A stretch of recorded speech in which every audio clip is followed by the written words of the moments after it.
Konferensi tingkat tinggi ke-26 ASEAN Republik Rakyat Tiongkok telah digelar di Ruang Cendrawasih 3, Jakarta Convention Center, Jakarta. Dalam pertemuan tersebut menghasilkan beberapa kesepakatan kerjasama di berbagai sektor yang tertuang dalam 6 dokumen. KTT ASEAN ke-26 Republik Rakyat Tiongkok telah digelar di Ruang Cendrawasih 3, Jakarta Convention Center, Jakarta. Retno Marsudi menjelaskan bahwa dari pertemuan tersebut menghasilkan beberapa kesepakatan kerjasama di berbagai sektor yang tertuang dalam 6 dokumen. 2 dokumen diadopsi dan 4 dokumen dicatat. Nah, sebelum ASEAN Plus 3 dulu, tapi di antara ASEAN Plus 3 dan ASEAN Amerika Serikat, Bapak Presiden juga melakukan pertemuan bilateral dengan Wapres Amerika Serikat Kamala Harris. 2 dokumen yang diadopsi yaitu pertama, ASEAN-China Joint Statement on Mutually Beneficial Cooperations on ASEAN Outlook on the Indo-Pacific atau AOIP. Dokumen tersebut berisi kesepakatan untuk mendorong kerjasama konkret implementasi IOAP, antara lain di bidang maritim, transisi energi, infrastruktur, smart cities, e-commerce, dan usaha mikro, kecil, dan menengah atau UMKM. Dokumen kedua yang diadopsi adalah ASEAN-China Joint Statement on Depending Agricultural Cooperations.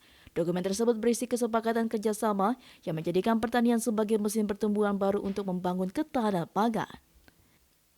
Sementara itu, 4 dokumen yang dicatat dalam pertemuan ini yakni yang pertama, ASEAN-China Action Plan on Green Agricultural Development yang bertujuan meningkatkan nilai kompetitif produk-produk pertanian ASEAN di tengah rantai pasok global.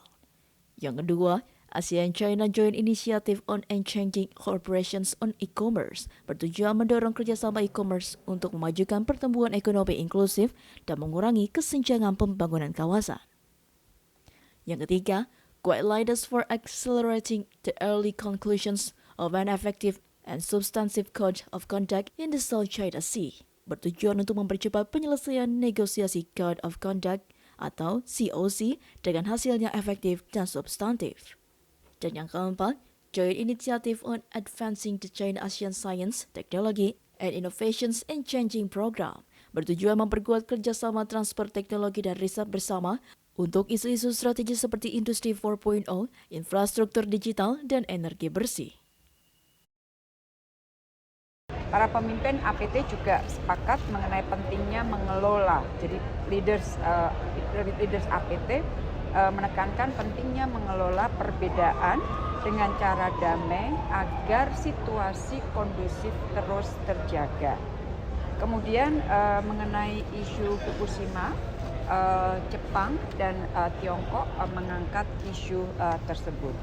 Beberapa negara juga menyampaikan concern terhadap uji coba rudal balistik oleh Korea Utara, dan Korea sebagai koordinator dari Plus 3, negara Plus 3-nya menyampaikan rencana akan dimulainya kembali dialog Plus 3. Jadi mereka memiliki dialog Plus 3 dan Korea sebagai koordinator menginformasikan kepada KTT APT mengenai rencana dialog tersebut akan dimulai kembali, termasuk di tingkat KTT